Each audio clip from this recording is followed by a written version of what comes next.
ዕለት 16 ሕዳር አባ ዳንኤል ምስ አኖሬዎስ ንጉሥ። በስመ አብ ወወልድ ወመንፈስ ቅዱስ አሐዱ አምላክ። ዕለት 16 ሕዳር በዛ ዕለት እዚኣ ናይ አባ ዳንኤል መነኮስን አኖሬዎስ ንጉሥን ዝዝከረሉ መዓልቲ እዩ። እዚ አባ ዳንኤል ኣብ ገዳም አስቄጥስ ኣብ ደብሪ አባ መቃርስ ኮይኑ ዝጋደሎ ዝነበረ እዩ። 40 ዓመትን መንፈቅን እንጀራ ኮነ ዓሳ መዓር ወይ ዘይቲ ከይጠዓመ ቆጽሊ መጽልን ማይን ጥራሕ እናተመገበ ነበረ። ድሕሪ ነዊሕ ዓመታት ናይ ትምክሕቲ ሕሊና መጾ።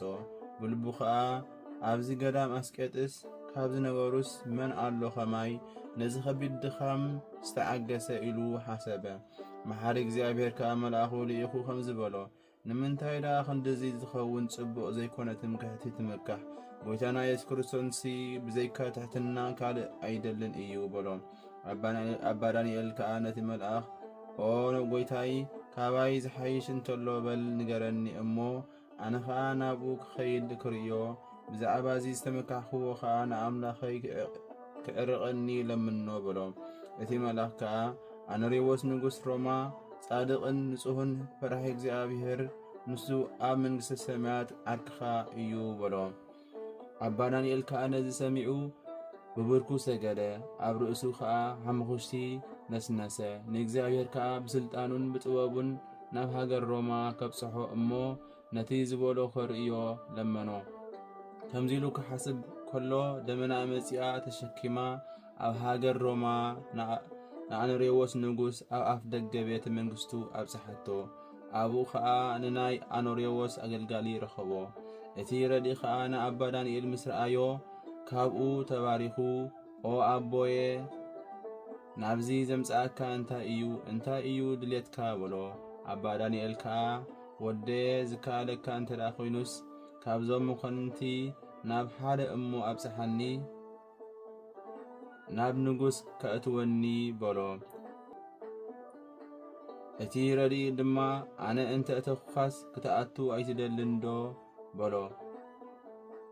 አባ ዳንኤል ከዓ እንተ ክኢልካ ደኣ ኣእትወኒ እምበር እግዚኣብሔር ይባርኽካ በሎ። መሊሱ እቲ ረድኢ ኦ ኣቦይ ምርኣይ ምድራውን መዋትን ንጉሲ እንታይ ይጠቕመካ በሎ። አባ ዳንኤል ከዓ ኣምላኸይ እንተ ዘኢዘንስ ናብዚ ኣይመጻእኹን በሎ። ረድኢ ከዓ በል ቁሩብ ተዓገሰኒ ንጎይታይ ዘድልዮ ክሳብ ዘዕድግ በሎ። ሽዑ እንጀራ፣ ጨው፣ ቆጽለ መጽሊ፣ ኣሕምልቲ ከምኡውን መጺጽ ነገር ገዚኡ ንአባ ዳንኤል ምስኡ ሒዝዎ ናብ ንጉሥ አኖሬዎስ ምስኡውን ብጻዩ ኣውሎጊስ ዝስሙ መነኮስ ናብ ዘለውዎ ወሰዶ። አኖሬዎስ ከዓ ካብቲ ዝመሓደረሉ ቤት ጽሕፈት ምስ ተመልሰ ማቕ ተኸዲኑ ኣስኬማ ቆቢዕ ንጹህ ለቢሱ ከም ልማዱ ኣብቲ ዘዕርፈሉ ተቐመጠ። እቲ ረዲ ከዓ ንአባ ዳንኤል ኣብቲ ኣፍ ደገ ኣብጺሑ ሓደጎ እሞ ኣተወ ድማ። እቲ ንጉሥ ከዓ ረአዮ እሞ ነቲ ረድኡ ኣታ ንአባ ዳንኤል ኣብ ኣፍ ደገ እተገድፎ ወይ እተቐሞስ ዓሻ ዲኻ በሎ። እዚ ምስ በለ ምስ ብጻዩ ኣውሎጊስ ወፂኡ ኣብ እግሩ ሰገደሉ። ሰላምታ ተለዋዊጦም ድማ ናብ ውሽጢ ቤት ኣትዮም ተቐመጡ። ተስዓቱ ሰዓት ማለት ሰዓት 3 ምስ ኮነ እቲ ረድኢ መግቢ ቀረበሎም። ተንሲኦም ከዓ ሓቢሮም ጸለዩ። አባ ዳንኤል ግና ምብላዕ እንጀራ ፈርሐ፣ ምኽንያቱ ከሕምሞ። ጎይታይ እንጀራ ዘይበላዕኻ ኢልኩም ኣይትቋየቑኒ፣ ይቕሬታ ግበሩለይ፣ ብትዕቢት ዘይኮነስ ከይሓምም እፈርሕ እየ በሎም። ንሳቶም ከዓ ከምቲ ልማዱ ቆጽሊ ሃብዎ እሞ በልዐ። ድሕሪ መግቢ መኣዲ ምስ ተላዕለ ጸሎቶም ፈጺሞም ንጉሥ አኖሬዎስ ንአባ ዳንኤል ካበይ መጺኻ ኢሉ ናይ ምምጽኡ ነገር ሓተቶ እሞ አባ ዳንኤል ግና ኣነ ብትእዛዝ ጎይታይ ኢየሱስ ክርስቶስ እየ መጺአ ዘለኹ፣ ዝከኣለካ እንተ ኾይኑስ ናብ ንጉሥ ኣእትወኒ በሎ። አኖሬዎስ ከዓ በል ጽባሕ ከእትወካ እየ በሎ። ንጽባሒቱ ንዓይኒ ዝንጸባርቕ ልብሰ መንግሥቱ ለቢሱ ኣብ መንበሩ ተቐመጠ። ንኣባ ዳንኤል ከዓ ኣእተዎ። ምስ ረኣዮ ግና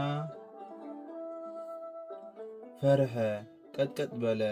እቲ ረድኢ ከም ዝፈርሕ ርእይዎ ካብኡ ወሲዱ ናብ ሰፈሩ ናብቲ ዘዕርፈሉ መለሶ።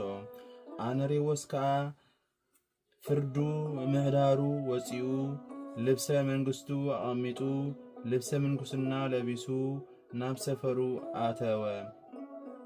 ኣባ ዳንኤል ምስ ረኣዮ እንታይ ደኣ ናብ ንጉሥ ዘእትኻኒ እሞ እቲ ኣብ ልበይ ዘሎ ክነግሮ ካብኡ ከዓ ናብ ቦታይ ክምለስ በሎ።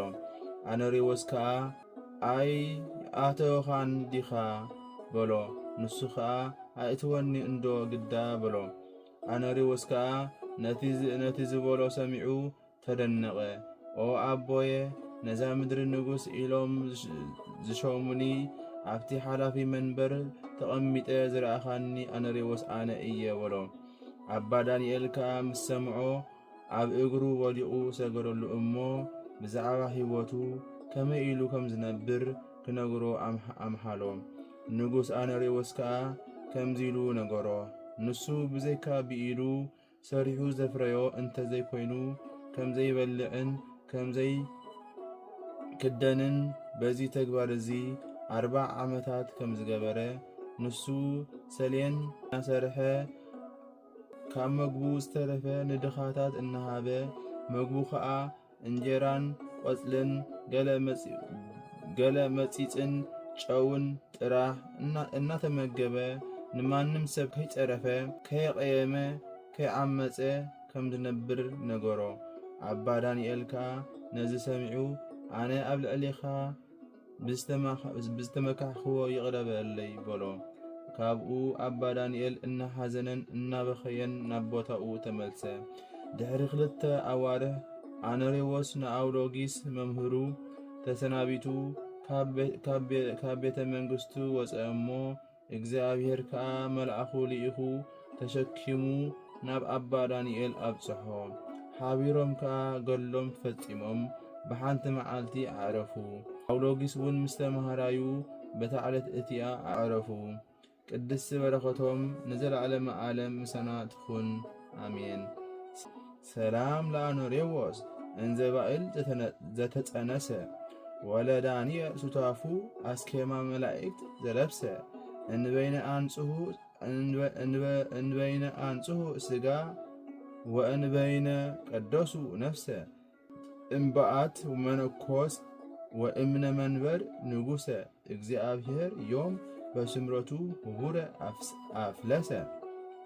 ሰላም ለአኖሬዎስ ሃብታም ክነሱ ዝደኸየ ነተሓባባሪኡ ዳንኤልውን ቆብዑ መላእኽቲ አስኬማ መላእኽቲ ዝለበሰ ስጋኦም ስለ ዘንጽሁ ስለ ዝቐደሱ ነፍሶም ነፍሰ መነኮስ ካብ በዓቱ ካብ ዝፋኑውን ንጉሰ እግዚአብሔር ሎሚ ብስምረቱ ብህብረት ነፍሶም ኣፍለሰ ኣዕረፈ።